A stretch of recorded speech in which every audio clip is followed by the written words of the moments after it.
আরে এই মিয়া, আমার কি ছোট লোক মনে হয় আপনি বাড়ি ঘরের গরম দেখাইতেছেন? আরে এরকম তো রান্নাঘর আছে আমার ঢাকা শহরে আর 10টো। দাঁড়ান, ফোন আসছে, কথা বলে নেই।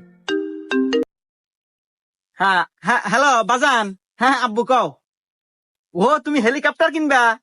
আচ্ছা আব্বু, আমি বুকিং দিয়ে দিতেছি। এ কি কয় রে, ছাওয়াল এক দিব হেলিকপ্টার কিনা, এ তো বিশাল বড় কোটিপতি রে।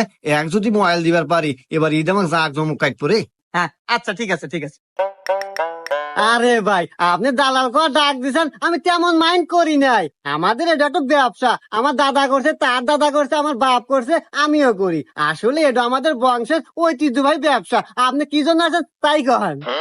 আসলে ভাই, আপনার মতো দালালের কাছে আসা যদিও আমার সাজে না, তারপরেও আসলাম। ওই যে আপনার ভাবি আল্লাহ খুব শখ করছে গ্রামে এবার একখান কুরবানি দিব, তাই আপনার কাছে আসা। আপনি একটু দেহা শুনে ওই ভালো একটা গলের গরু কিনে দিবেন। তো আসলে ভাই, গ্রামে